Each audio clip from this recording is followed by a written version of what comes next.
సర్వేలే ప్రామాణికంగా ఎక్కడా ఎవ్వరికి ఇబ్బంది లేకుండా అభ్యర్థుల ప్రకటన ఉంది అంటున్నారు అచ్చెన్నాయుడు. జగన్ పాలనలో రాష్ట్రం చిన్నాభిన్నమైపోయిందని, రాష్ట్రాన్ని కాపాడుకోవాల్సిన గురుతర బాధ్యత చంద్రబాబుపై ఉందని అన్నారు. తెలుగుదేశం పార్టీ హిస్టరీలో మొట్టమొదటిసారి 94 స్థానాలకి అభ్యర్థులకు ప్రకటించడం ఇది ఒక శుభ పరిణామం.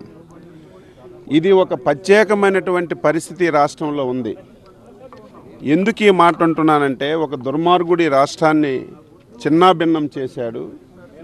ఈ రాష్ట్రాన్ని కాపాడుకోవలసినటువంటి గురుతరమైనటువంటి బాధ్యత అనుభవం కలిగినటువంటి నాయకుడు, ప్రధాన ప్రతిపక్ష నాయకుడు చంద్రబాబు నాయుడు గారిపై ఉంది. కాబట్టి గత 6 మాసాల నుంచి చాలా పిన్ పాయింట్గా అన్ని సర్వేలు చేయడం కానీ, వ్యక్తిగతంగా సమాచారం తీసుకొని ఈరోజు ఎక్కడ ఎవరికి ఇబ్బంది లేకుండా ఈరోజు అభ్యర్థుల్ని ప్రకటించారు.